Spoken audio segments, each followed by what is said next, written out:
जय श्री राम, राम राम, नमस्कार। Education system Bihar में आपका स्वागत है। आज के इस वीडियो में बिहार शिक्षक बहाली छठे चरण एवं सातवें चरण बिहार टीटी, बिहार एसटीटी के बारे में बात करने वाले हैं। बिहार टीटी, बिहार एसटीटी शिक्षक अर्थों के लिए बड़ी खबर निकलकर सामने आ रही है। कुछ जरूरी बातें करने वाले हैं, महत्वपूर्ण जानकारी साझा करने वाले हैं, तो आप लोग इस वीडियो में बने रहें, वीडियो को अंत तक देखें। वीडियो को शुरू करने से पहले एक नज़र सुर्खियों पर। आज का हेडलाइन आप लोग देख रहे होंगे, शिक्षा विभाग से आ रही है बड़ी खबर निकलकर सामने। लेटेस्ट अपडेट पर बात करने वाले हैं, तो आप लोग ये सभी जानकारी देख सकते हैं। न्यू अपडेट पर भी बात करने वाले हैं, तो आज के न्यू अपडेट पर भी देखने वाले हैं। छठे चरण और सातवें चरण के सभी अभ्यर्थियों के लिए महत्वपूर्ण है। अब आगे देख लीजिए आप लोग, सभी शिक्षक अभ्यर्थी ध्यान दें, तो इस पर भी बात करने वाले हैं, महत्वपूर्ण जानकारी साझा करने वाले हैं।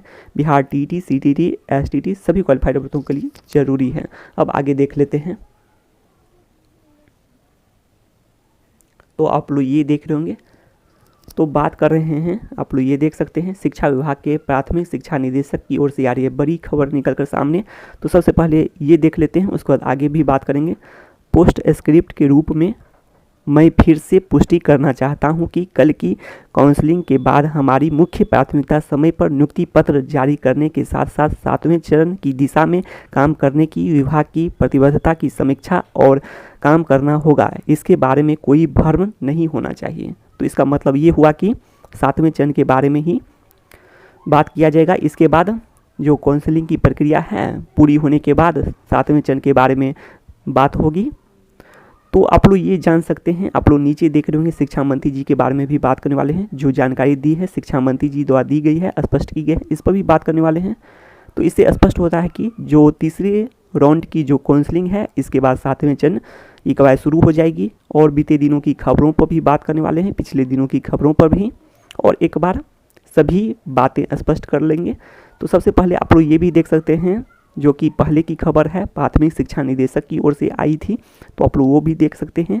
कल 1000 से अधिक पंचायतों में 5000 से अधिक पदों पर काउंसलिंग होने जा रही है। फिर हम उन सभी नियोजन इकाइयों का जायजा लेंगे जहां किसी कारण से छठे चरण में काउंसलिंग नहीं हो सकी है। तो इसका मतलब ये है कि ऐसे भी होगा नियोजन इकाई, तो इससे भी स्पष्ट होता है जहां पर काउंसलिंग नहीं होगी, अर्थात नहीं हुई होगी, तो ये भी बात होगी। तो ऐसे में बात कर लेते हैं, जहां पर काउंसलिंग नहीं हुई होगी तो उसके बारे में भी देख लेते हैं, जो कि शिक्षा मंत्री जी स्पष्ट किए हैं। तो आप लोग ये देख सकते हैं, तीसरे राउंड काउंसलिंग से वंचित अभ्यर्थी के लिए नई तिथि, आप लोग ये देख सकते हैं, जो कि तीसरे राउंड की काउंसलिंग से वंचित रह गए होंगे, अर्थात ऐसे नियोजन इकाई जहां पर विभिन्न वजह से, विभिन्न कारणों से काउंसलिंग नहीं हो सका होगा। तो ये भी बातें हैं, तो कारण पर बात नहीं करेंगे, कारण बहुत सारे हैं लेकिन नहीं देखेंगे कारण पर, तो सीधे बात कर लेते हैं। आप लोग ये देख सकते हैं, काउंसलिंग की नई तिथि तीसरे राउंड के तहत ही घोषित है। तो ये बात है कि जो काउंसलिंग की तिथि है, तो कुछ अभ्यर्थी की बात करें, अभ्यर्थियों में मन में आशंकाएं थी कि चौथा राउंड भी होगा, तो ऐसा नहीं है कि जो भी नई तिथि जारी होगी ये सभी तीसरे राउंड के अंतर्गत ही होंगे।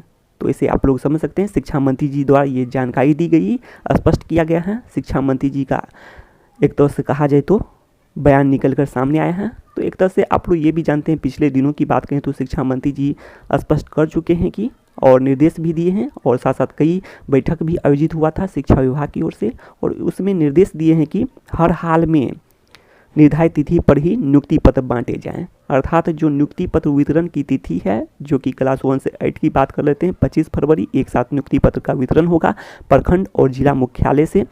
तो ये नियत तिथि पर ही होंगे, ससमय ही होंगे, इसमें कोई बदलाव नहीं होगा।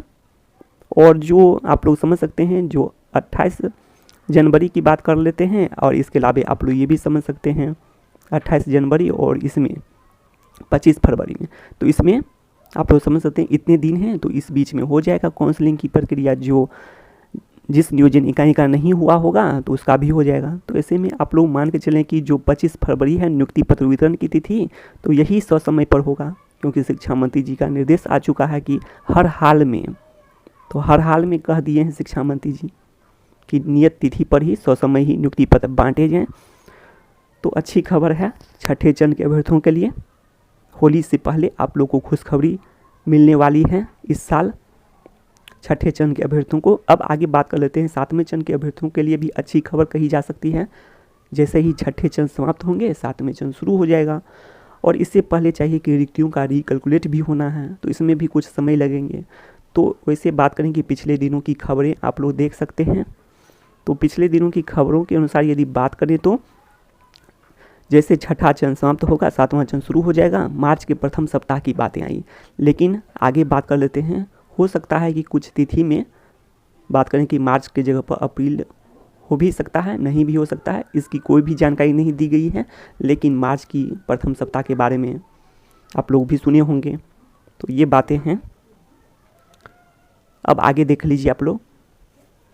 और पिछले वीडियो में कुछ बातें किए थे, उस पर भी एक बार विचार कर लेते हैं। आप लोग ये देख सकते हैं और इससे आप लोग भी समझ सकते हैं। भारत का नागरिक हो और राज्य का निवासी हो तो आप लोग के पास निवासी होने का प्रमाण पत्र होगा तो अप्लाई करेंगे। ऐसे में भीड़ कम होगा और ऐसे में बात करें कि कम अंक वालों का भी नियुक्ति संभव होगा। तो इस पर बातें कर चुके हैं पिछले वीडियो में। अब आगे बात कर लेते हैं। आप लोग ये देख रहे होंगे केंद्रीयकृत और ऑनलाइन बहाली, तो आप लोग ये भी देख सकते हैं। तो इससे क्या होगा, प्रोसेस में तेज़ी आएगी और जल्दी बहाली प्रक्रिया पूरी हो सकती है। तो इस पर भी पिछले वीडियो में बात कर चुके हैं। अब आगे देख लेते हैं।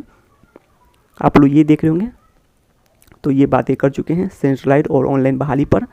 तो इसके अलावा आप लोग ये देख सकते हैं क्लास 1 से 12 के लिए बात करें तो इसके लिए भी आप लोग समझ सकते हैं।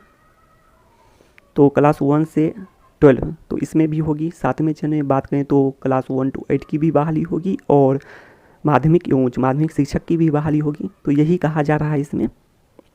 और ये सभी बहाली जो होगी अप्लाई आप लोग केंद्रीयकृत और ऑनलाइन होगा ये सभी प्रोसेस। तो सेंट्रलाइज्ड और ऑनलाइन के बारे में हो सकेगा तो अगले वीडियो में बात कर लेंगे। अब आगे बात कर लेते हैं। आप लोग ये देख रहे होंगे तो है यह सवाल है अभ्यर्थियों का, आप लोग ये देख सकते हैं। तो यह है कि B.Ed 1 to 5 के लिए आवेदन करेंगे या नहीं करेंगे। तो अभी के अनुसार यदि बात करें तो छठे चरण में भी आप लोग देखे ही हैं तो अप्लाई कर सकते हैं अभी के अनुसार। लेकिन आगे क्या होगा तो इसका जानकारी अपडेट कर देंगे, इस चैनल के माध्यम से बता दिया जाएगा। तो आप लोग अभी के अनुसार आप लोग उम्मीद बनाए रखें। अब आगे बात कर लेते हैं कौन कौन आवेदन करेंगे। तो कौन कौन आवेदन करेंगे इसके बारे में जानकारी बता चुके हैं, पिछले वीडियो में ही स्पष्ट कर दिए हैं। तो ज़्यादा बताने की ज़रूरत नहीं है। अगर आप लोग विस्तार से जानना चाहते हैं तो आप लोग जाकर देख सकते हैं, प्ले लिस्ट में वीडियो होगा उसको आप लोग देख सकते हैं। शिक्षा से संबंधित तमाम जानकारी के लिए सब्सक्राइब करें एजुकेशन सिस्टम बिहार को। तो बस इस वीडियो में इतना ही, धन्यवाद।